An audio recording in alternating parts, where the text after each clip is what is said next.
Absolutely. It's always a pleasure to join you on your show. So thanks for having me, brother. Of course, you're always welcome. I love our discussions. This is going to be an interesting one. As I was saying it just before I got you on the show here, I've never been a fan of politics. I don't follow it. I'm the worst person to ask in most cases. But I saw something weird going on with the recent election for you guys. It was really interesting, and I want to get your take on it because a lot of people that I talked to before the election, where they'll say that they don't believe in, they'll say like they don't trust government, they don't believe in government, and then I saw them slowly over time starting to fall for all of what was going on around the election, and they were buying into the hype, I guess. And I found it interesting. I really did. I was like, wow, like even people in my own personal life, I was like, geez, you guys are like, even in Canada here, they were following very closely to what was going on over there in the US. So I wanted you to break down what are your thoughts on this? I want you to dive into this and let's dissect this because I think there's a lot of things going on, Will, but I found it interesting that people who claim not to believe in the power of government or the authority of government are slowly, I don't know if they're buying into it. I don't know. What do you think? Yeah, no, it's been fascinating to kind of observe the psychology of many people, even, mainly people that say they advocate for freedom and rights, Hmm. but yet still have no clue on the control system, the dynamics by which it operates. So the vector of enslavement and the methods that they use, which is primarily polarization, dialectics. And that's exactly what politics is. They will they will use an extreme polarity for, 4 years for a presidential term, and they will sway the society or the country to go a certain direction, and then certain people are fed up with it, so then they prop up a savior or a hero figure to swing the polarity all the way to the other side, to the far extreme. Right. So this is what we see. We saw this the first time Trump was elected. He tries to promote himself, and the social engineers promote Trump as this external figure, this hero archetype that's going to drain the swamp, and he's outside of the control mechanism, which is absolutely false. We see this on the plandemic and the scamdemic, on how he operated, where he ushered in the needlecraft, and with the lockdowns and all this kind of stuff. Hmm. So this is a puppet to really to be placed there for the perception of people. And now he's in his, coming up on his second term, especially coming off of Joe Biden. And again, I'll reiterate this: presidents are literally puppets. They are figureheads that represent, each wing of the same bird of prey. So it's there for the populace to identify with, to pick a camp, to pick a team, and identify with that archetype and that collective. So what they represent is very fascinating, and the psychology behind it. So when you see, Trump, he's supposed to represent, freedom. Even in his campaign, he was going to the libertarian conferences where they have, anarchy symbols, which Rick, and hopefully many of your listeners understand that anarchy means freedom. That's what it means. But they use that symbol to convey a certain type of appearance or psychology, and they are completely oblivious to the actual principles that encompass that ideology, right? So they're trying to I agree. prop Trump up as the savior of totalitarianism, and this is a classic polarizing dialectic. You get people fed up with a certain aspect or aspects of society, and then the savior comes in to rescue them. So this is all Trump is, being proposed to be as. That's right. um That's right. and what it really comes down to, you see all these people, the people that say they're for freedom, they say they're for rights, and sovereignty and choice and all this kind of stuff. But then again, when the system makes a move to the other polarity, they jump ship or jump onto the ship of this polarization. And what it exposes, it shows that people have a lack of principles. They do not understand nature. They do not understand truth. And they don't understand those first principles of morality and rights. And they don't even consider the fact that the very belief in human authority over others, i.e., government, is illegitimate on its face at its conception. And that's the problem. People are looking for that external savior to come in and change the system, to save them. And that's just an abdication of one's own personal responsibility. So it goes very deep, but we can see, I've seen even, so-called anarchists and voluntarists jump onto the Trump bandwagon, even though he's already proven his cards and he's proven what his intentions are. He is a statist. He is for government control. And to me, we are in a transition of the control system itself. Looking at it from a macrocosmic lens, the whole world is in a global transition. Agreed. And we can kind of look at this. It's very similar to, hundreds of years ago when kingship was predominant around the world, and mainly in the Western world, where the people started to see through this delusion, and they started to kind of revolt and push back on that. So this idea that a single person has the divine right to rule from creator, to rule everyone else, that started to not sway well with the people. So they started to slowly, over time, introduce what we have now as government, where instead of it is, ruled by one, it is ruled by few. And we get, democracy or these other political camps, socialism, even republic itself, right? These are just terms to portray a certain type of government, when external government in itself is immoral, invalid, illegitimate from conception.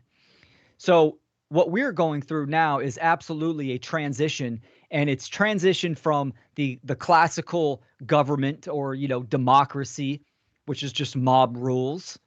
It's going from that into a technocratic occultocracy, which that's what I like to use. Mark Passio coined that because it is absolutely the social engineers from behind the veil are dark occultists, right? But we have technology that is improving, it's advancing. We have AI, and this is where we get into the technocratic aspect. Right. So this is simply a transition. And, the people are, there was a survey done in America, and, take it for whatever it's worth, but they found that it was 89% of the population in America was fed up with government. They thought government lied to them. They thought government was not in their best interests, and a few other things. But what that shows is that the general people are recognizing that government itself has all these inherent flaws, and it's not following through on what it promises people. That's which true. are just, hollow, false promises. Yep. So they're recognizing that. And this is where someone like Trump comes in to portray that he's going to fix everything and everything's going to be hunky dory. And he uses, some decent rhetoric that people believe, right? This is a bait and switch. Yeah, they bring someone like RFK, where RFK is going to talk about, we're going to eliminate childhood vaccinations and needle crafts. We're going to regulate the FDA and the CDC. And sure, those are positives in a sense, but this is why it's a bait and switch. They're giving you something. It's the illusion of giving you something positive, but there absolutely is an agenda, and it's switching and pivoting into something else. For instance, Trump absolutely is very much of the belief of a police state. I mean, we are in a police state right now for the fact that the military and the police exist in countries. That is a police state. Not saying we are heading that way. We've been in a police state for many, many years. But the tightening of that grip is absolutely going to get worse. And we're going to see the advancement of this red flag laws. And so, yeah, I know I threw a whole bunch out there, but my point being is that amazing. This is a transitional period. It's a bait and switch. And the fundamental principles of freedom, the dynamics of what freedom is and how freedom is created, and also how slavery is created and how it progressed, is what people are lacking, very much so. And this is where the majority of people, 99% of people are ignorant to these principles, first principles, and to the dynamics of freedom. And this is where we are going to inevitably walk down a tighter grip of tyrannical control. I agree. I'm right on. I'm really on board with what you're thinking, what you're saying, Will, and which I know, like and we're diving into it. This is such a big topic, and I know that. And I was even saying before you got on air with me, like I'm not the greatest at this. I admit that openly. I don't know a lot about politics because I've never bought into it. I just so it's something. But I now my mistake is I know I should be aware, which I getting better at. But I'm just being honest with people. I don't like some people ask me about even the politics in Canada, and I got like a broad, not like opinion and knowledge of it, but I've just never, from such a young age, I can remember I didn't buy into that whole authority thing. I was always the little kid asking questions and driving people crazy because I didn't understand even how it worked. I was like, why do you get to vote these people in? Like, how does this all work? And so even if I didn't know back then what I know now, I knew something was not right. And then so I never really bought into it. But during this election, I just found it interesting. And like what we're saying, how people are buying into this. And I keep finding it fascinating because it's like I was saying, people that I know that really should know better. Like they should know better. I've heard them say things like they don't believe in the authority of government. They understand that it's the both parties are the same. Like it's the same, like you said, they're the same wings of the bird of prey. But I've seen people kind of buying into all the hype of what's going on, whether either side. And it's just fascinating to me. And I've always been suspicious of Trump because I saw in the first election where he was going to go after Hillary, and it was she's a criminal and blah, and he really hammered that. And then when he got elected, it was like to me it was so quick. I was like, I think it was that night that he was sitting there saying, "Oh my God, she was a great candidate, and I have so much respect for her." And now at that moment, I remember sitting there going, "What? I thought you were going to arrest her." Like I thought you were like you were going to bring down the hammer on her, and now you're having dinner with her and applauding her and laughing. And then I that's when I saw it clearly. Yes. So it's like, wow, they're going for it again. And I'm just saying, this is what I'm observing. I know people are, this is such a, so I don't like touching politics a lot of the time, Will, because as you know, religion and politics, whoo, but we have to discuss it because this is so important. And I just known Trump. I mean, he would be doing guest things in wrestling that to me, he's a showman. Like he knows how to play a crowd. He's very good at that. He'd be a good stand-up comedian as well. He really would. He's got personality. He can sell it, and that's what he's doing. So what do you think? I mean, this is a big one. This is a big topic. I don't even know how to dissect it really, but we'll get into it. Yeah, absolutely. And people lack just general pattern recognition. For instance, if you look back in history and you look at U.S. elections and stuff, there's certain rhetoric that they always use, and these are marketing phrases and terms that resonate with people. For instance, this is the most important election of our time. They say that every election. right? And That's so they true. always pit. It's very similar to sports, actually, where people identify with a certain team and then there's a rivalry. And like you were saying, Trump is going to jail Hillary and all this stuff. And then they're patting each other on the back and they're all buddy buddy. Yeah. And so they always do use these key words like change, um, and they make all these types of promises. Now, the political arena and even geopolitics, this is a box of awareness. As long as people are focused and giving their spiritual currency, their time and attention, and playing within that limiter of consciousness, their perception is being controlled, is being managed. That's where they want people. They want people to fight amongst themselves, which cult is better, the left or the right. Mm-hmm. So you have these two camps. And when I talked about polarization dynamics and dialectics, that's what a dialectic is, right? It's two paths that lead to the same outcome. So, I mean, you can look at conservatives and you can look at liberals, and they have different values, sometimes opposite values, and so they have their figurehead for each of those camps. This correlates to psychology and the individual's own mind and their brain imbalance. This is also known as the schism of the mind, right? Mm-hmm. And this is why the conservatives, the Republicans, are looked at as more of a masculine element, the fatherly element, and the liberals, the progressives, right, the Democrats are looked at as the motherly, the nurturing, the feminine dynamic. So it plays to each side of the hemisphere of the brain and to the Right. anima and the animus of psychology. Government, the two political parties, are acting as proxy parental figures, and people have no clue that they're falling into this dialectic. So in my own personal work, I touch on politics, but I don't touch on the details of Trump and Kamala and all the inner workings of Right. just politics in general. We need to get to the moral and the philosophical aspects and the metaphysical aspects of politics. Why do we have politics?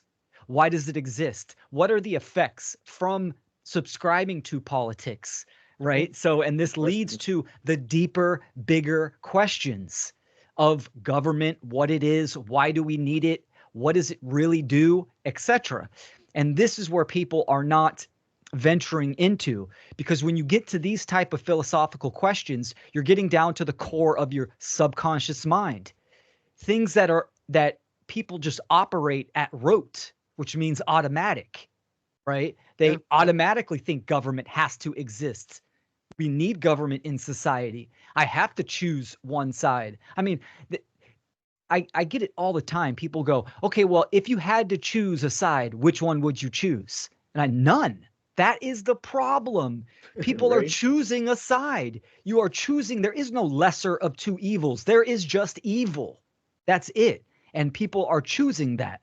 So, but that's the defense mechanism of the subconscious. It desperately wants um, to identify its ego to one of these proxy parental figures. And it's purely an abdication of responsibility and accountability because, hey, guess what? In reality, in nature, you are responsible for yourselves. You cannot abdicate rights that you yourself do not have. That's all fictitious, right? This is the difference between illusion and delusion. Delusion is what government is what politics is. It's external deception. This is what all the political figureheads do. They are promoting a delusion. An illusion is internal. It's in the mind of an individual. It means you have been deceived. You are living in a false reality, in a fantasy. And that is where the philosophical and the moral conversation takes you. It's so people can see their own illness, their own illusions. And this is the type of information that I focus on. And it's where the majority of people need to consider, they need to walk that path and look in the mirror. And that is hard for a lot of people. Yeah. The biggest tactics that, politics, government, the social engineers have, they have media. They have the ability to saturate the ether webs, right? Sure. Yeah. It's not newspapers or mail anymore. It's social media. It's, YouTube. It's the digital battlefield. And they have the means to do that. So people are getting bombarded with all of these delusions that just feed their illusions. Right. And getting people to snap out of that is absolutely extremely tough. But we can, if we want, Rick, we can kind of go more in detail to the schism of the mind and I how definitely each want to. camps I and definitely those do. hemispheres of the brain, what does that mean and what are the intricate aspects and attributes of that? I would, yeah, I definitely want you to get into that, and it was actually fitting in perfect, Will, to what I was gonna comment on what you're saying, and that's what I tell people that on this show so often, that we're dealing with master psychologists. They know the mind and they know humanity so well, like, and people have a hard time with that. I think people think like there can't be it can't be this way, and I'm like, and I've always said that they don't leave anything to chance, and to me, how I just see how they steer people, and I've seen that for so many years in my life. COVID was a big one, where and then with the elections, I saw it again. Like how you're right with media, they bombard people, and it's all the things that you said. They bombard with people, and also you have to pick a side. You got, like, are you with us? Or are you not with us? And then that's this internal, like, that's this fight this divide that they put in people, which is really strong. It's fascinating to me. This is so fascinating to me, and I love the way you're breaking it down. But that's what I keep telling people: we are dealing with master manipulators. I don't think they leave anything to chance. I think they know well what's going to happen even years from now. I think they're puppets, but they put this like, I always think of the Wizard of Oz. There's somebody behind the curtain, and they're just putting on a show, and people are going along with it. And then I just, even after the election, go on TikTok, watch reaction videos or compilations of people when they found out Trump won. They lost their minds. Like, so to think that they're not doing psychological warfare on people is just, you're just being naive then, or you're ignoring it, or you're doing something, because it's so prevalent, the manipulation they're doing on people through social media, which I definitely want to get into that too, probably in the second hour, because that's our battlefield now. This is where we have to fight fire with fire, and you have to get involved in no media. So we'll get into that, but I want you to get into, I found it fascinating that people, how they divide people, and it's the masculine and the feminine. It's how the mind works, the hemispheres of the mind. That's how deep this goes. Absolutely. Yeah. There's a lot of divide and conquer, and they will make it really difficult for, a certain body of people. And where that body of people, they're screaming on how much they don't like certain topics, and they get them very restless. And then they insert in the savior to save it. Right. Yep. So it's problem, reaction, their solution. That's what it is. Yep. And yeah, so getting into the psychological schism, right, in the minds, and, people that are listening and, really need to, it's one thing to take in this information, to understand it. It's another to apply it to oneself. Right. And apply it to the world. So it's very important with that. So let's look at the psychological schism. Let's start with, the we'll start with the left brain. And some of these aspects can overlap and interchange from either the left or the right brain dominance. They can. So the chronic left brain dominance, right? Some of the symptoms that you see is rigid skepticism, scientism, athe- atheism, solipsism, moral relativism, social Darwinism, eugenics, and authoritarianism. And for the chronic right brain, the symptoms: naivete, blind belief, religious extremism, solipsism, unworthiness, self-loathing, order following, and passive willingness. Mm-hmm. Right? So these are both, this is the prelude to divide and conquer. So when we look at the Trumpers, the Trump camp, one of the hallmarks that we see is just blind belief and religious extremism. We see this a lot, right?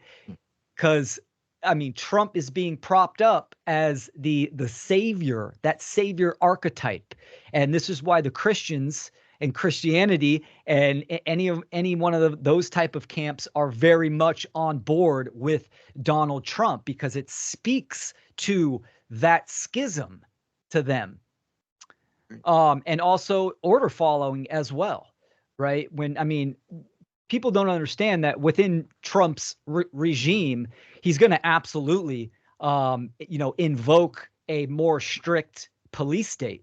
I mean, he already has been in favor of red flag laws, et cetera, giving the police more immoral and tyrannical power, that kind of stuff.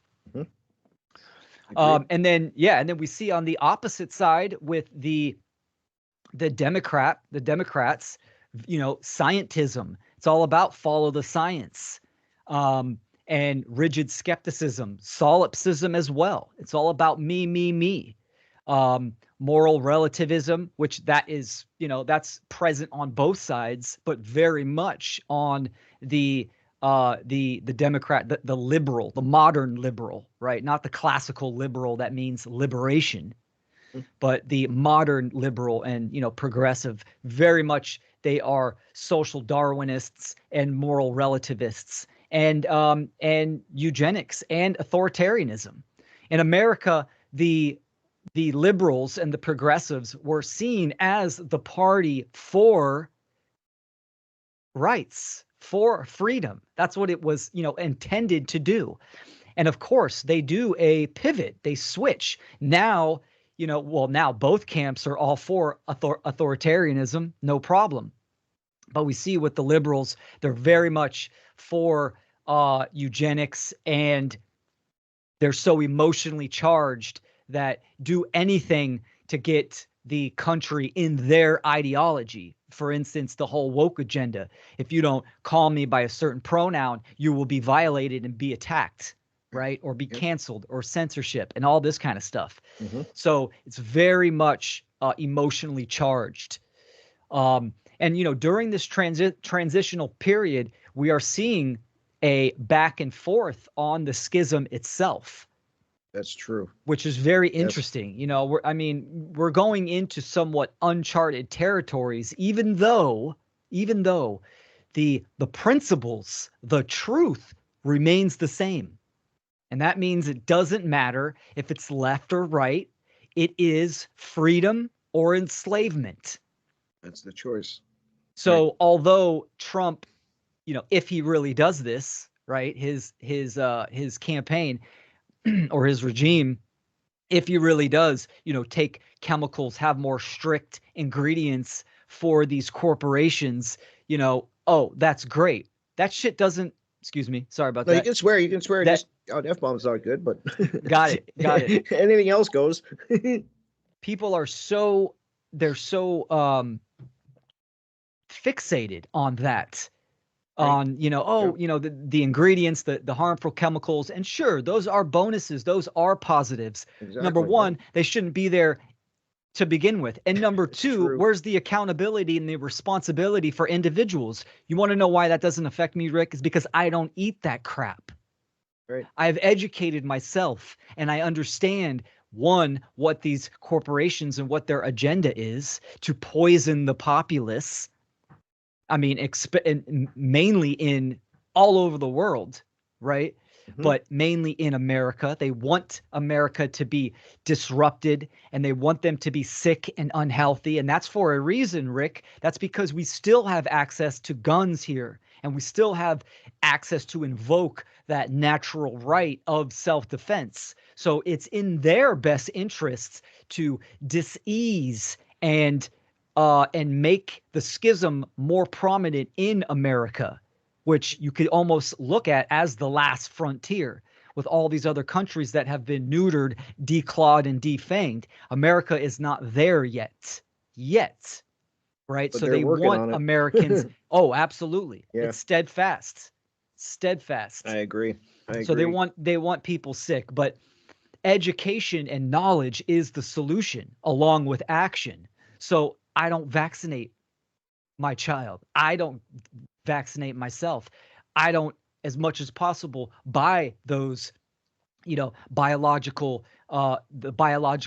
warfare that's on the shelves, right? Right. So it always comes down to free will choice.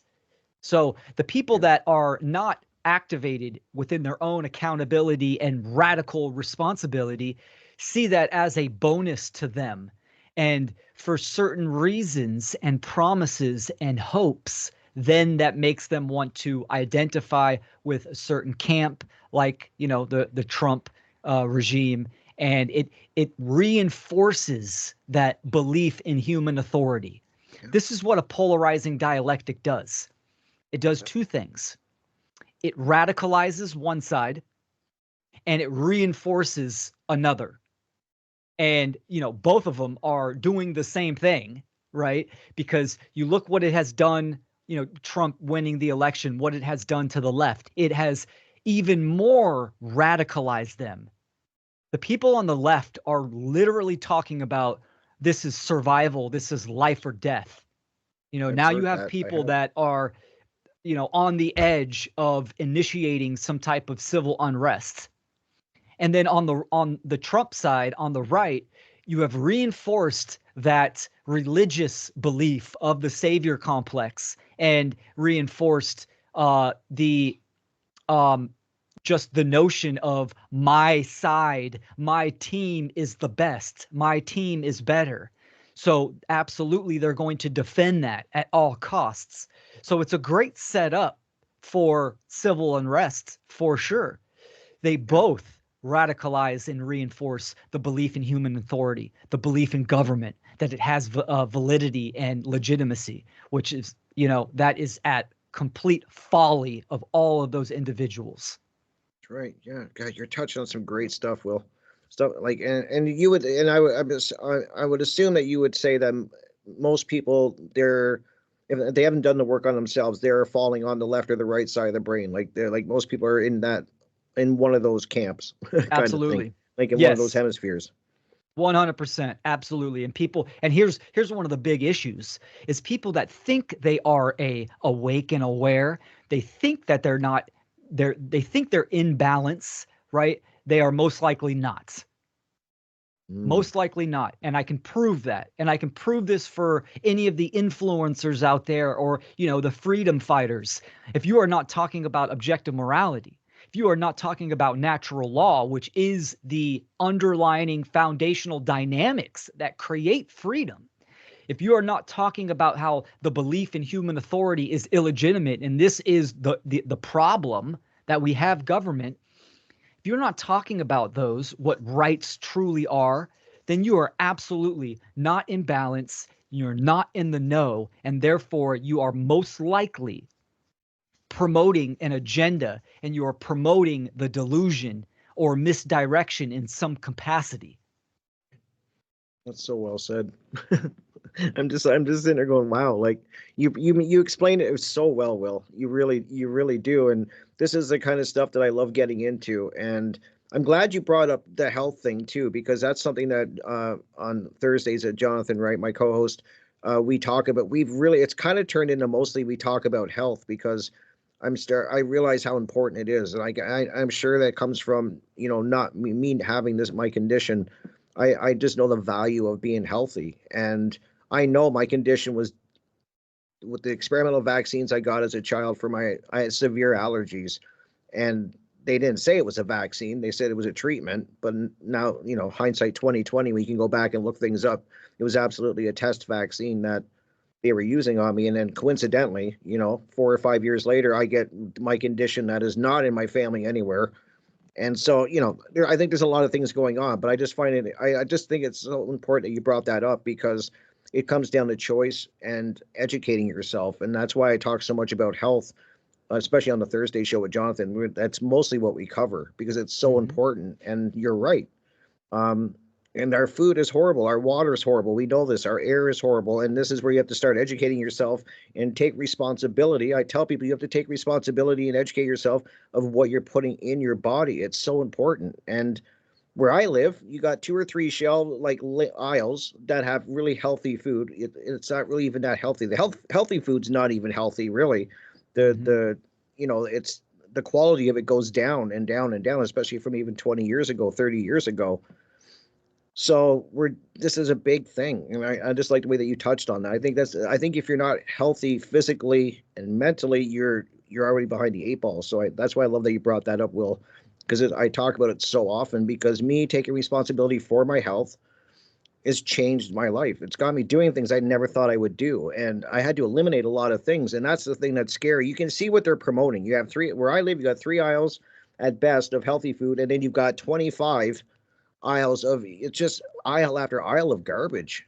And this is, and then that gets into a whole other topic, Will, where people can't afford the healthy food. So this is a big topic too. I know I'm Yes. hitting you with a lot, but I just like that you brought that up, because it does come down, and where I want to key in with this is personal responsibility and educating yourself, and that just doesn't go just with your health. That goes with everything that you're speaking about. Yeah, no, you bring up a fantastic, many great points, Rick. And the the mind cannot work properly without the body, That's right. right? And the body cannot Absolutely. operate properly without the mind. They are one and the same. They need, that's where the balance comes in, right? We can talk about the 3 aspects of consciousness: thoughts, emotions, and actions. You can't take one of those out, right? If your body is breaking down and you are not in balance and in health, then absolutely you're not going to think clearly. You're not going to have good pattern recognition. Right. So it all works in congruency to each other, and it absolutely needs to be discussed. And that's, hey, we're enslaved. Breaking news, everyone is enslaved. No one is exiting the matrix. That's what I hear a lot. People want to, well, just let me know how I can exit the matrix. The matrix is one's own mind. Now, externally, we are all living in an enslaved planet as we speak. There's no getting out of this. We are all in this together. The question is, what are you going to do about it? Right? So, of course, they make it hard for everyone. They want to keep people in that R complex of the mind of just survival mode, where the food prices are through the roof, gas, all these other things. They want to keep people in that scarcity mindset and in that survival mindset, because when someone is in that state of mind, they are easily controllable. Agreed. I say that all the time too. That's how they want people, and they want people the fear. They want people in that fear state, and I tell people, if you're in that fear state, you're not consciously thinking, and that's where they want people. That's why they constantly promote it. And you said this all ties into everything. You have poor health. You're not thinking clearly. You don't understand who you truly are. You don't take responsibility for anything in your life, basically, and you rely on other people to guide you. This is so big, but it's not really that big when you break it down either, which I find, Will, in a lot of the conversations that I have, it always boils down to the individual and the work that one does on themselves, and trying to educate themselves, and then implement what they learn into their life, and start doing the work on themselves. It always comes back to that. So and I'm glad that we're almost at the top of the hour, so I don't want to get into it. I'm famous, Will, for bringing up something huge in the last minute before the break, and now all my guests are like, really? So I won't do that, but I'm taking notes. I'm ready for the second hour. Absolutely. Yeah, I want to cover a lot. I mean, I could do 3-4 hours with you, Will. I really could, because this is big stuff, and people need to hear it, and it's tough. This is tough for people to hear, and but important. So I'm so grateful that you're here breaking this down, and we can dive into all of these things in the second hour for sure. I want to get into how we have to educate ourselves with technology too, because Excellent. that's the battlefield. That's the battlefield and I think that's why we're losing. I think a lot of people, I know people that are so smart and they don't even have a computer. They don't put their voice on anything. They don't get the information out there. And I get so frustrated with these people because I'm like, we need people like you. So Yes, and a lot they're to still cover. consuming. They're still consuming off their phone Oh, information. absolutely. Hmm. Yeah. And that's what they do. And it's just, it gets frustrating. I get the frustration people have when it's like, God, we need more people doing this. And you have to get educated. So That's right. yeah. Wow. Great stuff, man. I'm just waiting for the bumper music, actually. It should be Always, here. always a great chat. Second hour, Absolutely. we can take it into a few different directions and also talk about some solutions for sure. All right, perfect. I don't hear the bumper music, but I'm gonna mute Will, just because I'm sure it's playing. Great. So we'll mute up and then I will greet you. You'll hear me come back. So Cool. Sounds stick good. around, guys. We'll be back for hour 2 in a couple minutes. All right. Thanks for listening while we take that short break here at Revolution Radio, freedomslips.com. And now we're going to get back to your host.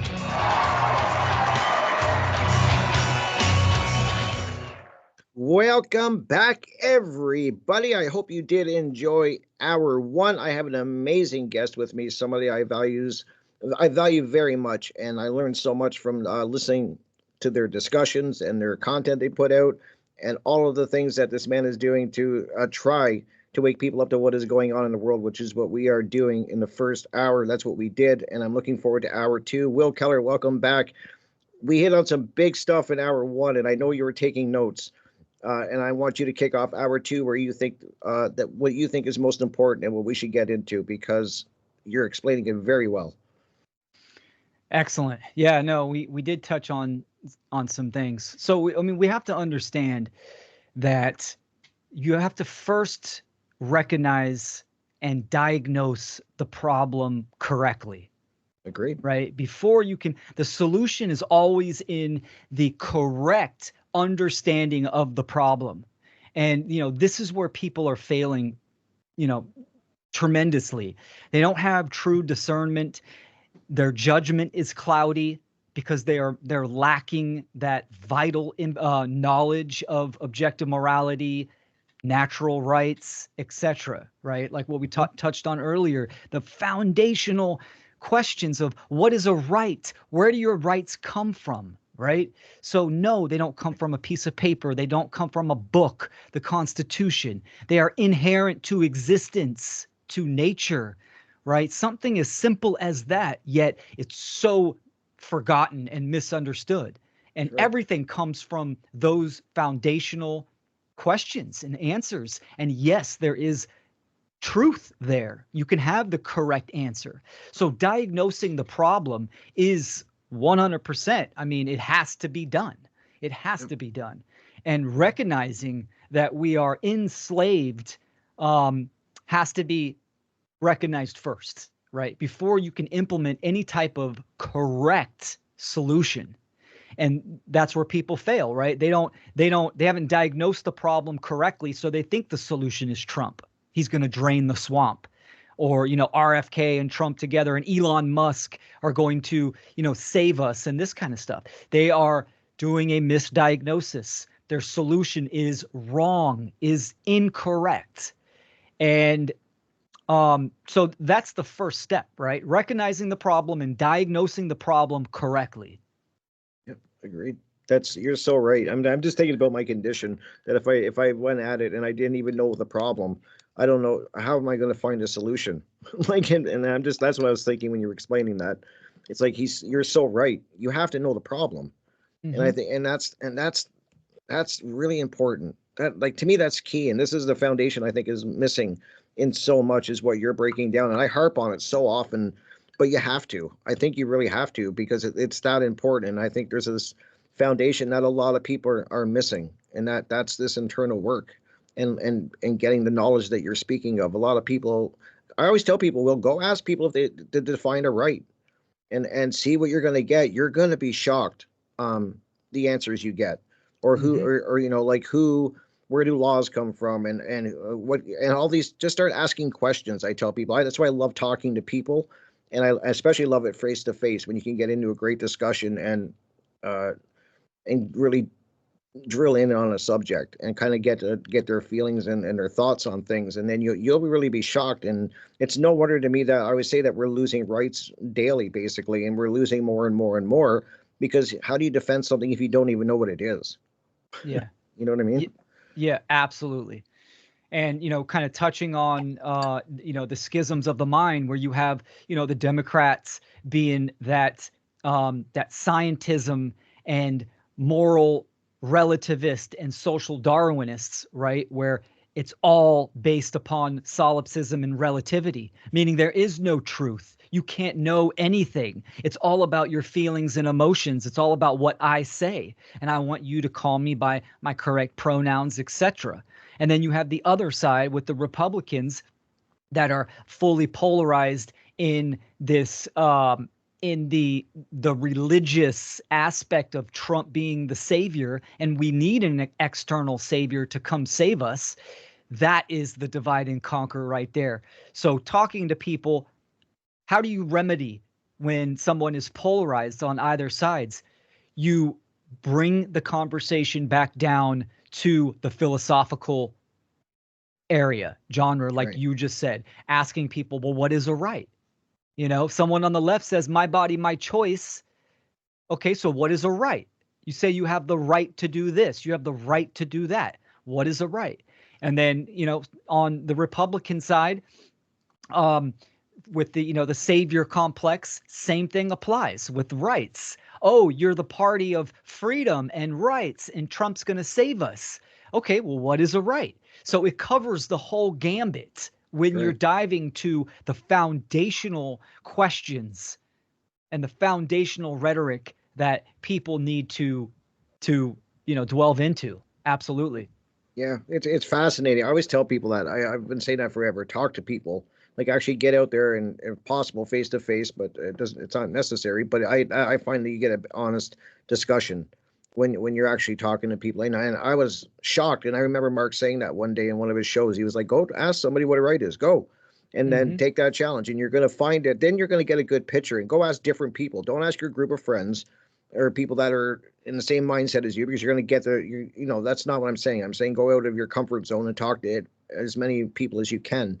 And it's fascinating. It really is. It's eye opening in a way when you start talking to people, and it's shocking and disturbing and all of these things. It really is. So I just encourage people to do it and be willing to hear people too. I love to hear both sides. I love the discussion, because I think there's true knowledge in discussions, and it's so important to do what we're doing and to break these things down, Will. So Hmm. it's a great thing that what we're discussing here, and it's so important. And then that's what I love, you breaking this all down. It's a good refresher, because sometimes I kind of lose focus too, and I got to bring myself back to what we're speaking about, these core principles and of rights, and especially with the solipsism. Maybe you can explain that a little, because I've tried to I know what it is in my mind, but I don't break it down properly.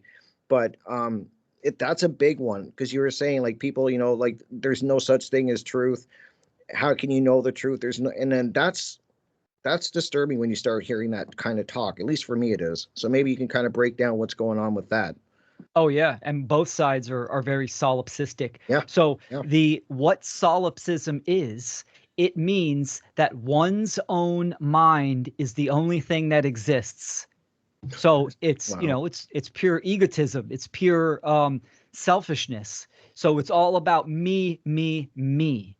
Right? Yeah. That's what solipsism is. It doesn't matter what anyone else says, right? It's all about what I believe and what my truth, which is popular that people say. Just speak your Yep. truth, speak her truth. What is my truth? There is just truth. That's right. There is just the truth, the being the definitive, right? And Yep. that is objective. Absolutely. So when you remove when you're in that state of mind of solipsism and relativism, because that's what relativism is, right? Everything is relative to you, to your own position. And that's all that matters. Those two go hand in hand, absolutely. But when you have a population, doesn't matter if it's, on either side of the schism, if they're entrenched in solipsism and relativism, moral relativism, there is no truth. There is no right or wrong. There is no deception, right? So it's all about what I like, what makes me feel good, this kind of stuff, which is an extremely low level of consciousness and awareness, and a false one as well, right? And heavily promoted. This is promoted. Yes. Like that so heavily. Oh my God. And it just when you said my truth, I hear that so often. Like, and you've got to be aware of these things. Like I'm very in tune now. I try to be with these little things that I hear, and then you start hearing it more and more and more. And one of them is, my truth. Well, that's my truth. And then I always kind of, if I'm listening to something, I kind of yell back at my device and say, no, there's just truth. Like I don't like, there's not your, you know what I'm saying? Absolutely. And just take that, what you were just saying, and then apply it to the schisms, right? I mean, the left, they're very much in that, right? It's all about my truth. It's all about me, solipsism. And the right, is all about my party, my leader, my religion. Very solipsistic and relativistic. The New Age as well. This is where, it really kind of stems from the solipsism. It's all about the individual. I mean, it's all about how I feel and what I say goes. So we need to understand the correct perception of this is that, yes, the individual matters. You are having a relative experience. You're having your individual experience in an objective reality, an objective shared reality. We are sharing it with other human beings. We are sharing it with the animal kingdom, the plant and mineral kingdom, the celestial kingdom, right? We're all in this one reality together. We are all interconnected. And through that interconnectedness, this is why the individual actions or lack thereof matter, right? Because we are all connected to the whole as one big family. So for people to externalize their power and, look for that external savior, that is where the abdication of responsibility comes into play, right? I mean, but see, take what I just said, the abdication of responsibility, and then times that by 1 million. Times that by the whole population of the planet. That's what everyone thinks. And if you get the majority of people thinking that way, then guess what? There's just going to be, a few people that are going to step up and say, hey, I can fix that problem for you, with their own personal agendas. That's right. And that's what we got going on. There's a lot of people that, they take in information. They're information junkies. They want to be in the know. They want to know, the latest, geopolitics or conspiracy or whatever it may be, yet completely asleep and oblivious to the causal factors, the root of the problem, which, staying in that state of mind, it is a stand down operation by design to keep someone in that state of just taking in information and not acting on it. That's right. That's so key, what you're bringing up right now. And I'm glad we're getting into this too, because as I was saying earlier, I know people that have so much knowledge, and but they just keep, like you said, they just keep taking in more and more and more. They'll have a discussion with me in person, like if I see them or whatever. We have great discussions. It frustrates me to hell that I cannot get them on the show to talk, and it's just frustrating because they don't think they know enough. That's what I run into. Like, I don't really know what enough to talk. I'm like, oh my God, you know so much. What are you talking about? So I get how people get in that rut of just consuming information. They make that very easy for that constantly feeding us this information. We're bombarded with it, and so this is another thing that I get. I understand what they're doing. When you see what they're doing, it's so clear how they're distracting people and keeping this going. And then, so that's another show actually, but I get it. I get it. But they're, like you said, people are in this stand down mode. They're either in the stand down mode where they're not really doing anything, in my opinion, or they're in the savior mode. And I'm not just picking on politics. I'm talking religion, that I've heard people say, eventually, God's going to come down, Jesus is going to come down, he's going to fix everything. Or you can go the other side, and then you hear people thinking that, the aliens are going to come and they're going to be the saviors and they're going to fix all of our problems. And I keep always telling people, and people go back and listen to me 3 years ago saying, if you're waiting for this, you're going to wait forever, because you have to change yourself. And then that's where it starts. And then we made this mess. I always tell people, we got ourselves in this mess by not doing anything. And how are we going to get out of it? We have to get out of it on our own, which is what we're talking about. We have to understand that there is what natural law is. We have to understand what rights are. We have to understand what objective morality is. Nobody's talking a lot about objective morality. That's another big one. People are like, no, there's no such thing as objective morality. And this is what we're up against. Yes, absolutely. And we will be able to kind of tell when the tides start to turn is when you start hearing those conversations more often, right? Objective morality, what rights truly are, the dynamics of creating freedom or slavery, and the belief in human authority, government. We're not seeing these conversations being had on larger platforms or individuals that say they are freedom oriented but aren't talking about these topics. And all of those topics, absolutely, for a fact, are the foundation of our reality and how we operate in reality, right? Yeah. So, I mean, morality, the definitive difference between right versus wrong behavior. What's more basic than that? Then you exist in the world and you are going to interact with the world and other beings. What is the condition of that interaction? Right. Is it a voluntary interaction, or was there coercion, duress, or violence applied? So, I mean, it is foundational. And like you were saying, they bombard us.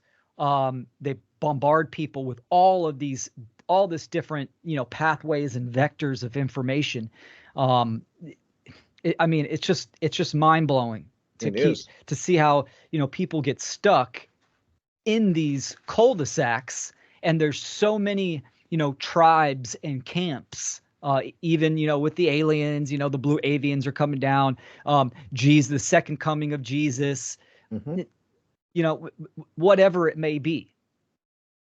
That's any right. of those type of labels or camps or tribes, you could say whatever you want. You can claim to be whatever you want. What's the condition and the action behind that? That's what I want to know. Yeah. So Alex Jones can say he's for freedom and he's fighting the dark occultists. What does his actions show? Like what are you representing? What are you promoting? It's a great question. Yeah. Yeah, put that out to everybody.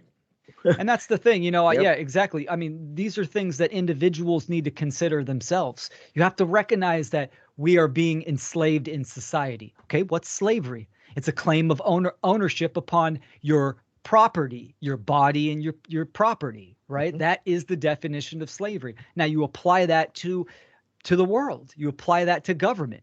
What happens if you don't comply or obey to government dictates, right?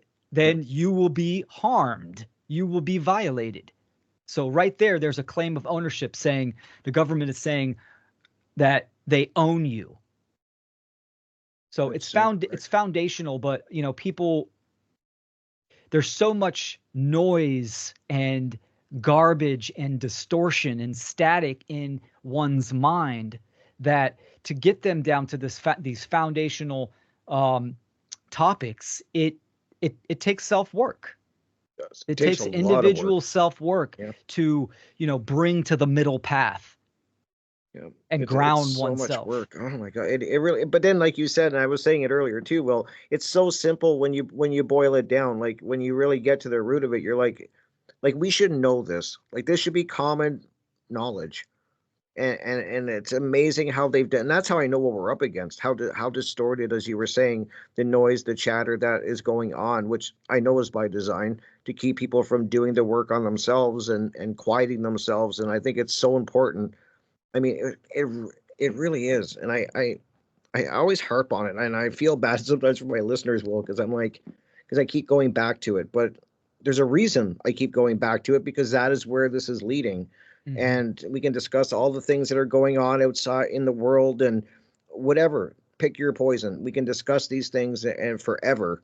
But if we want to see real change, there's some requirements that have to be met if we want to see any change in the aggregate, like out in the world. And that's the thing that people have to start realizing, and it starts with yourself. It really does, and it's a work on yourself. For me, I have to check in daily with myself. I'm still working on myself. It's not one and done, and it's not done over a weekend. That I can assure you. Like, they've done their job well, I tell people. And when you start really diving into who you are, and for me, it's so important, especially when I react to something. Well, if I react to something I hear, I pick up on it immediately, or if it invokes a feeling. I'm like, well, wait, what's going on here? And it doesn't mean it's bad. I'm not saying this is a bad thing. I'm saying I'm aware of it, and I don't. That's, to me, so important. I think people aren't even aware how they're being manipulated. They're basically they're going on feelings or a knee jerk reaction, and so I just become very aware. And even being aware of it, it's a mind boggling. When you see it, you can't unsee it, kind of thing. Yes. Yeah, that you bring up a really good point, and that is great that you're practicing that. Yeah. That is what you just described is actually meditation, right? When you say meditation, people think, oh, sitting in the lotus position, with your palms up and your eyes closed. That's a vector to perform meditation. Meditation can be done at any point in time, because meditation means to bring to the middle. That's right. So it's a balancing technique for the hemispheres of the brain. And I practice, like you, Rick, I also practice this as well, consciously, and I've been doing it for a while, and it's an ongoing process. You are using almost a bird's eye view of yourself and how you operate. So if doesn't matter what it is, if something happens in your life, or you take some information, you observe how it made you feel, or the thoughts that came in right after that. Yep. So you're observing your triggers. That could be positive or negative. Like, why does that make me super happy or giddy when I see that? Or why does that make me upset and make my blood boil? Why? That's the question. Why? That's the question. Why? That's I always say that. And when you become aware of it, it's really powerful. I found, like, when you and you think that everybody kind of tunes into that. And I'm like, I don't think a lot of people really even stop to think of these things. I think they just react. And so I'm just the why. Like, why? I just remember hearing something, and I got really angry. And I had that moment. I still remember it, where I sat back and I was like, why am I getting angry? And then it's fascinating when you kind of break down why you're getting the reaction that you're having. When you're having the reaction that you have, when you start really analyzing it, you start to see it all builds on each other. You start to see the manipulation then. Like, you start to see it more clear, because you're like, oh my God. And then that leads to something else. And this is kind of tying in really good, Will, to what I wanted to get into. I want to kind of leave on I want people to realize the power of technology. I know people should know that it's being used against them every day in any way you can think of. And I think it's a good way to kind of, this is a good thing to dive into, because not enough people are doing it. You have to educate yourself, but then like you said, you can't get caught in the cul-de-sac, or you can't just keep in that consuming mode. More information. There is a point where you have to get this information back out in your own unique way, whatever it is. I always tell people that everybody's got a unique creative something in them. Figure it out, use it, whatever works best for you, and get this information back out. But a lot of people are lacking on the technology aspect of it. I was 3 years ago. Absolutely. I was stuck on a phone. That I thought that's all I needed. I had a phone. My first podcast, I tell people, were done on my phone. I didn't have a computer, didn't have a laptop, I didn't have anything. And then I realized very quickly that you need, if you're going to do it right, I mean, it got me started. I mean, my phone did get me started. So I don't want to crap on it totally, but people just don't know the tech. And I know a lot of people that do not understand the technology as it is now, and it's only increasing. It's getting more technologically advanced as we go. And I think a lot of people are in that, they're stuck not knowing. And that, so I want you to kind of discuss that, how important this is to learn this information and get it back out to the people through the technology that's available to us today. Absolutely. Yeah. First and foremost, we need to understand what technology is, right? Great point. It's nature, technology. So it is a tool, right? It's I mean, even the etymology, you have a tool, a craft for logic. So it's something that you can use. So technology itself is neutral. Just like a hammer, you could use a hammer to build a house. You can use a hammer to crack someone's skull open, right? So it all depends on the wielder of that tool and what it is being used for. I would say the same for knowledge. Knowledge is the same thing to me. There's not a good, like, maybe that doesn't came out right, but I've heard people say don't look into certain things. That it's bad to look into certain things, and I always say to people, and I didn't mean to cut you off, Will. I apologize. No, it's but fine. I was trying to make a point where, to me, knowledge is just what it is. You take it in. It's what you do with this knowledge that makes it good or evil, if you want to put it in those simple terms. 100% correct. Yeah. You are correct, Rick. Knowledge is neutral. That's what I was trying to say. Yep. And this is another thing people have a hard time with, right? You look at Christians. Oh, I'm not going to look into the occult, because, it's negative. It's like, no, occult knowledge is hidden knowledge. It is neutral. But what are people doing with that knowledge? That's right. That is the key. So, it's a very, very bad imbalance to have that type of, that level of awareness where you just don't look into certain things. Because, gaining higher awareness of what is going on in the world, you must look face to face into the darkness. Yeah. Right. Like victory. The shadow work, yeah. Absolutely. Victory is celebrated in the light, but it is won in the darkness. So we must, this is why, awakening or the journey of higher awareness is so brutal for people, because yes, it is like a death. It's like a metaphysical death. Once you dive into the darkness and you look at what really truly is going on in the world, and you see all the, the black pill aspects and all the dark, immoral things that are going on, and, people internalize that and they don't integrate that knowledge and use it for moral right action. And it's brutal, right? People get depressed. They have no hope. They get into a nihilistic state of mind. So there's that transmutation that is extremely important. Yeah. But going back to technology, I think first we want to do a quick prerequisite of kind of how reality operates. Okay. Because this leads to technology, right? Perfect. How do we create change in the world, right? This is also the trivium method. The trivium method of critical thinking is the same as how our condition of society, of the world, in the aggregate, in the collective, how it is formed, right? So we have that base generative polarity. It's either love or fear. You're either conscious or you're unconscious.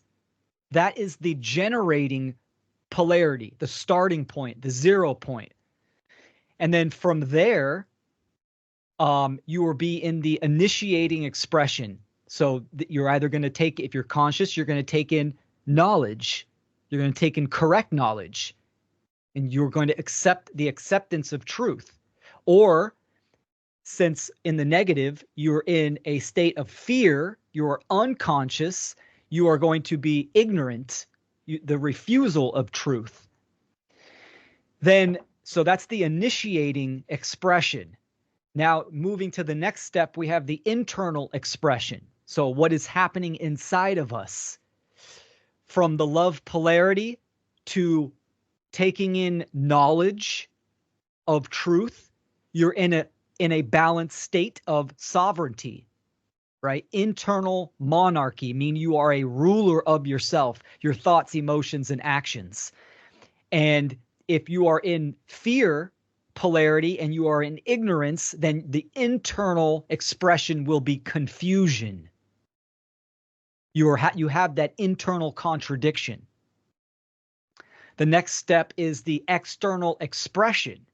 If you're in the positive polarity, taking in knowledge, balancing the internal, then your external expression or your behaviors or actions, so what happens in society, will be one of freedom, meaning you understand moral principles and you are using moral right action. In the negative, from the fear, then you are in ignorance and you have internal confusion. The external expression is control, right? Because you are out of control internally. You are confused inside, so you are seeking external control.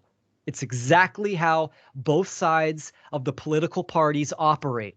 They're in fear, the polarity of fear. Mhm. They are in ignorance. They are internally confused, so they want external control. They want their, political party to control the other side. They want to impose their will onto others. Right. And in the positive, from love, knowledge, sovereignty, freedom, moral right action, we get order. That's the manifested condition or result in society. We get true moral order in nature, right? That's the result that we create. Coming from the negative polarity and ignorance, confusion, external control, the manifested condition is chaos, death, violence. That's the true evil, manifested evil, right? What is evil backwards? It is live. Yeah. Yeah. So to live backwards is evil, right? To live in opposition to natural law, the governing dynamics of reality, and the consequences of our free will choices and our behavior, you are in opposition to creation's laws, then you will be in the state of, you will be creating evil or chaos. So this is important to understand, because now we have the objective template, the framework, how to create change in society. Right. Yeah. What do we need? At what stage do we need to implement our will, our energy, our attention? Well, obviously, it needs to start from the generative polarity, the 0 point. This happens in oneself. You are either conscious or you are unconscious. You are either in that positive love polarity where you care. That's the key. You care about the enslavement of the planet. You care about achieving true freedom. You care about doing something. You are in the polarity. You are in that state of love, and you are conscious of it versus, fear and unconscious. Right. So from that, it starts internally with the individual. They must care first, and then the initiating expression of knowledge, putting out information. If you take that stage out, then you are in ignorance, right? On the negative template. Yep. You are in ignorance, and that's going to lead to confusion, control, and chaos. This is why the social engineers invest billions and they focus on the information that they are putting out to the people.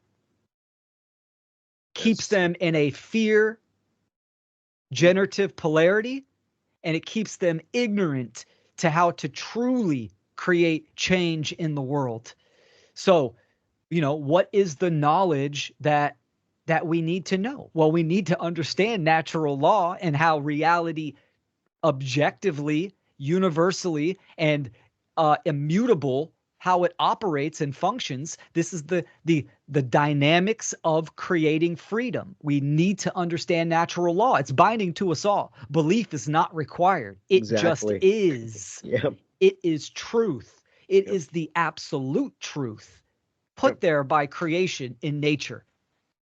So we need that information, and we need, obviously, objective morality. If we are enslaved and we believe in government that certain human beings have the moral right to issue commands, and then other humans have to obey the dictates of those commands, or they will be violated, the majority of people obviously do not understand the difference between right and wrong behavior. It's 100%. foundational. Yeah, it's so foundational.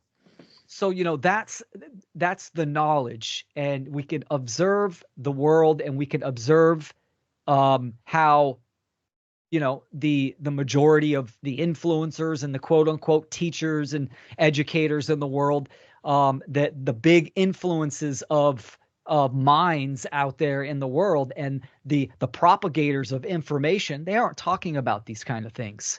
That's so true. this is where the solution comes into play. We need to get that knowledge out there, because everyone listening to this, ask yourself one thing. At the stage of awareness that you're at now, what was the vector? What was the mode of taking in information to get you to where you're at now, to get you to your awareness? It was obviously in the digital realm. Absolutely. Now, sure, there's books and, back in the day, newsletters, newspapers, whatever, magazines, but that's not the majority. We're in 2024. Yep. Yep. Over 95% of information is conveyed digitally. This is where people gather their information, where they gather their knowledge. So that is, like you said, Rick, the battlefield. Agreed. It's so important. That's the objective, right? Getting the information out. And how do we do that? What is the mode and the means, and understanding modern technology? So we have to be literate. To be literate in the modern day means you need to understand the inner workings of the internet.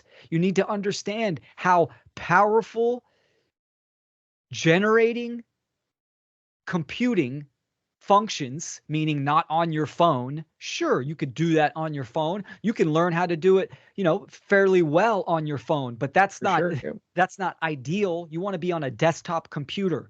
You want to be in your office, your studio, where you are creating the message, and you're creating this influential information and knowledge to reach hundreds or thousands of people. I did that in my first few years. I went out into the public. I held signs. I put up booths. I did public speaking. Yeah, and I love, yeah, I love doing that. I love being on stage and having eye contact and being face to face. And that has its place, and that is important.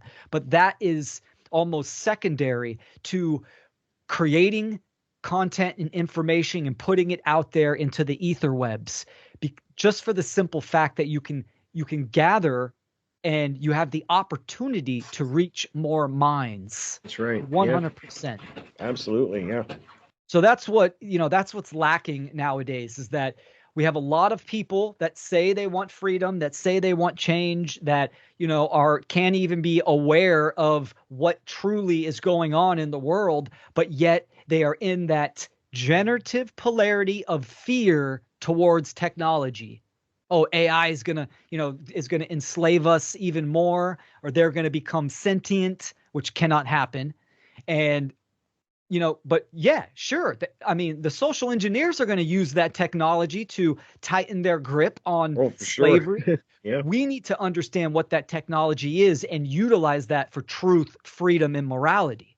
A lot of people do not like that when I say that, right? It's the same thing as when the internet came out. People, there was a lot of people saying, "Oh man, this is the next step to, to societal collapse. This is going to be such a negative thing." Well, you can use the internet for either light or dark. You can use Right. AI for either light or dark. You can use an automobile for either traveling point A to point B, or you can ram a group of people and kill them. So again, it is neutral in its nature. It's what Yeah. it, how and why and what it's being used for. AIs too, and I just got that in because I was like that with AI. Will I really did not like it. I flip. I really do. But this is a good conversation to have because it's kind of like really centering me because I was really against AI and I don't I still got to do more work on myself how I truly feel about it. But I get what you're saying and you're right. You are correct that I mean it's how you use it. I kind of answered my own question when I said that. It's like when you take in this information, it's how you use it. It's the information itself isn't good or bad. It's how you take it in and use it. And that's a good way to look at AI. You're really correct. I mean, is it can you use it for bad things? Absolutely. Are they going to use it for bad means against us? Probably. Oh, I would absolutely they are. absolutely, yeah. But we can also use it for good. So it's just a good lesson. Like sometimes I even me, I just thought about AI. I'm like, I don't want to ever use it. I don't. I just and then I had this fear. See, it happens even with me. So, but Yes, you make a great point. when AI first came onto the public awareness, that was around 2013, Hmm. 2014, or Right. 2015. A lot of people don't know that. And of course, the social engineers have advanced technology that they withhold from the public, right? They trickle this type of technology into the public, delayed at a Oh, for delayed sure. speed, Yeah. right? So they are very much further along that pathway. But I had to educate myself on what it is, how it operates and functions, and how it can be used. And it's a game changer. It really is a game changer for either light or dark. And Right. people really need to educate themselves on how that can be used. And a lot of people aren't there yet because they're still in that 0 point polarity of fear, where That's they don't right. even know how to use a powerful desktop computer. They don't even understand how to, publish knowledge and content to the public itself. So education and knowledge is the solution, right? And this Yeah. is what we need to understand. These first principles, and this is why first principles must be discussed. And that is the foundation. Whatever is built upon that is either going to be sturdy or not. If first principles are not the foundation, it is doomed to collapse Agree. by Yeah. truth, by natural law.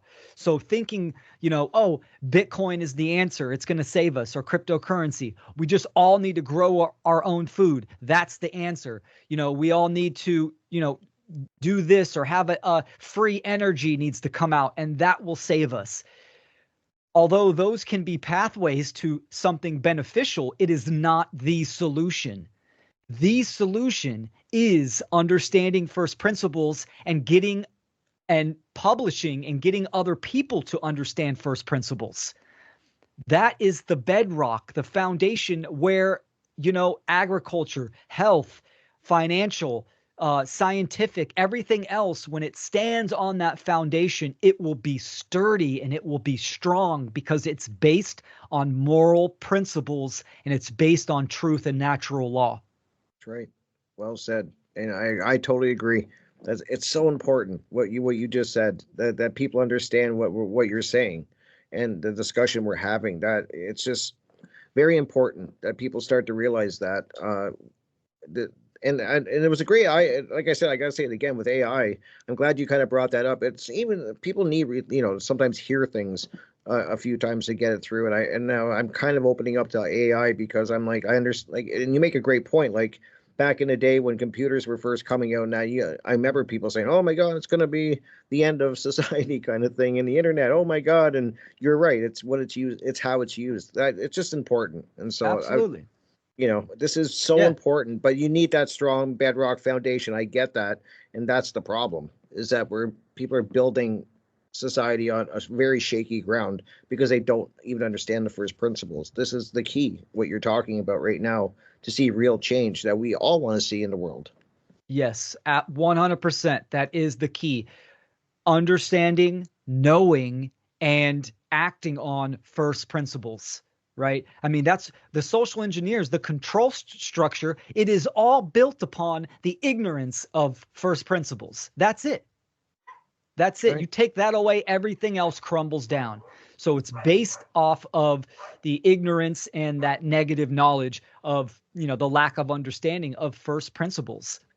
Yeah. And, what we are, and the reason why we need individuals, we need more minds to know and act in alignment with truth and nature and first principles is because we are in this shared reality. So the only way we're going to create change is if more people understand the difference between right or wrong. Right? That's so true. So, yeah. and that's breaking away from that savior complex. Like, oh, we just need a little bit of people to understand it. And, that will snowball to the rest of us. We need 51%. That's 51% correct. to start a paradigm shift. And what is a paradigm shift? That is the turning point to the turning point of rhythm, of where if we were in slavery, 51% is when you are on the opposite, you're in the beginning stages of the opposite polarity. And when people hear that and they think, wow, 51% of the people need to understand morality and natural law and act on that, it seems, almost impossible. It does. And yeah. people, and the defeatist mentality really comes out. And hey, we've been enslaved for thousands of years. For 100%. Yep. If you think this is going to happen overnight, you're not being realistic. Can it happen? And this is kind of like, the silver lining with technology nowadays. Can it happen in a relatively short period of time? Absolutely, it can. It all depends on how many individuals activate. But we have technology nowadays where one message can go across the whole world, can go viral. I mean, go viral. We see it every day. That happens every day. Yeah, exactly. It's very fascinating to me. You have a police brutality video that goes viral over the whole world just overnight in just a few hours, or you have some girl that says "Hak Tua" on on camera and millions of views, and it goes viral. Can natural law, objective morality, and true freedom go viral overnight? Yes, it can. absolutely. But will it? Can and will are two very different things. And will is based upon individual action and care. That's right. And that's what they're trying to destroy is care. That's another thing I really talk about a lot too, is that destruction of care. And now they that's what they promote, kind of thing. And so we're like, that's why I keep asking, like, why, how come people don't care?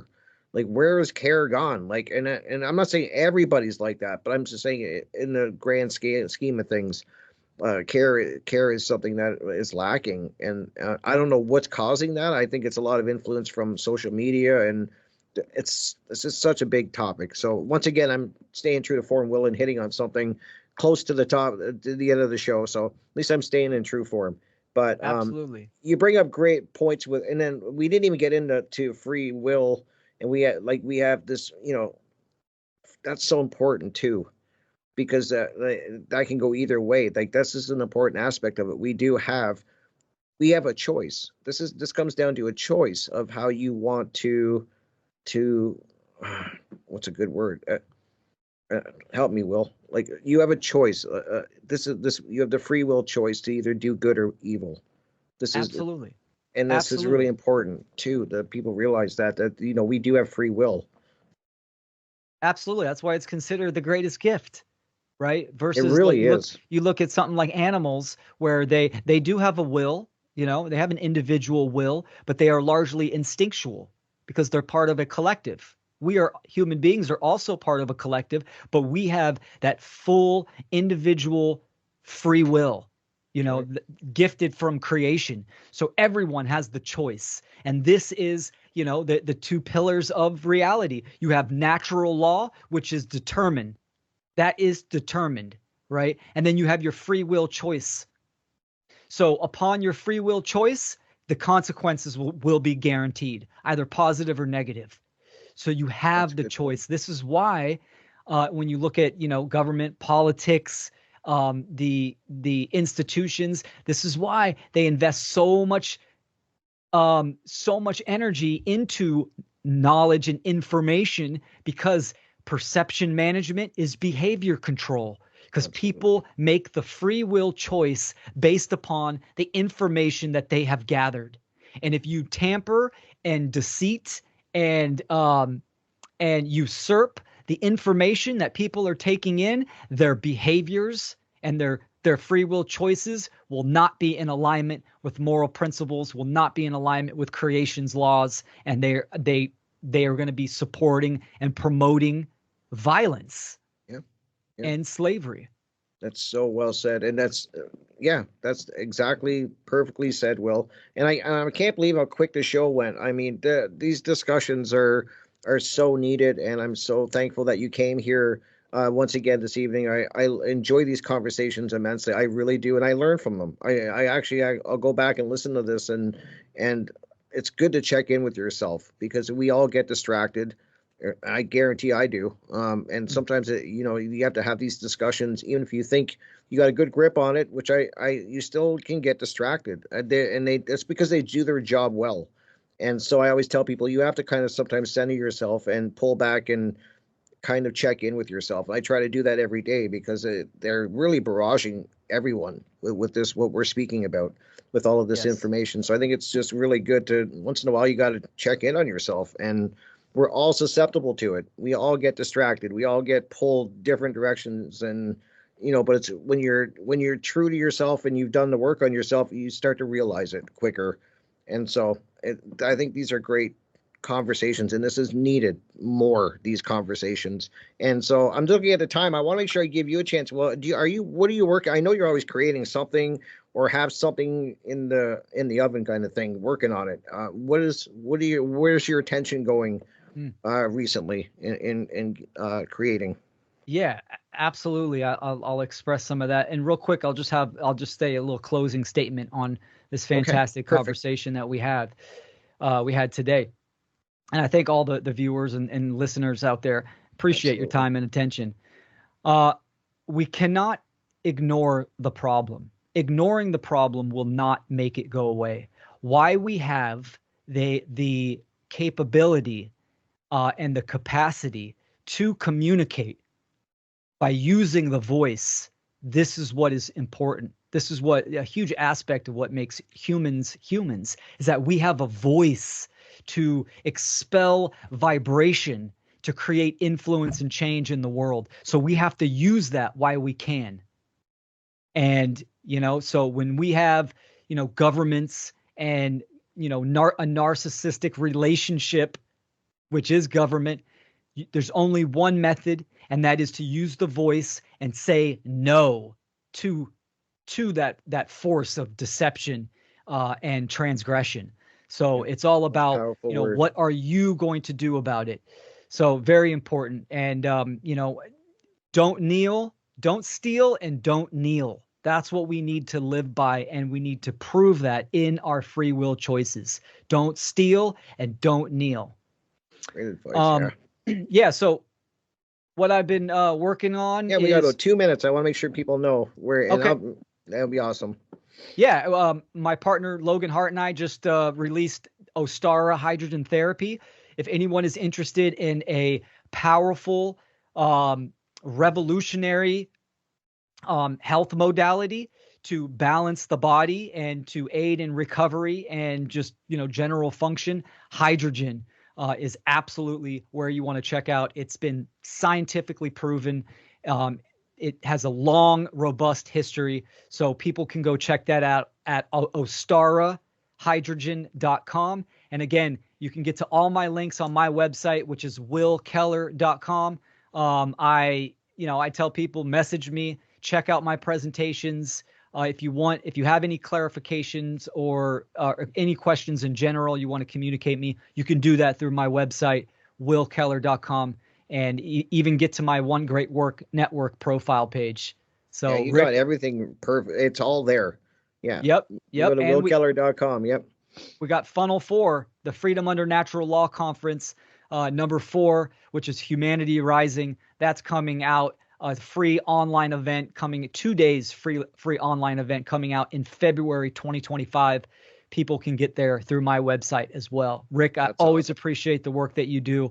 Activated and, keep speaking truth. And I'm always grateful for coming on your show. Absolutely. Thank you so much. Thank you so much for listening, everyone. I hope you even listen back to this, and make sure you check out willkeller.com. You can get all his information there. He's so generous with his time. He will talk to you. He'll answer questions. So please reach out if you have any questions for Will, or check out his work. There's so much that he's putting out there, guys. Funnel 4, I'll promote it. I promote it every year. So that is awesome. That is bringing us to the end of this show, guys. Thank you so much. I hope you have a great week. Remember to love each other and take care of each other. That's what this world needs, man. You got to start caring if you want to see change and doing the work on yourself. See you. Have a great week, guys. I will be back Thursday. Crypt, Rick, and Jonathan show. Take care, guys.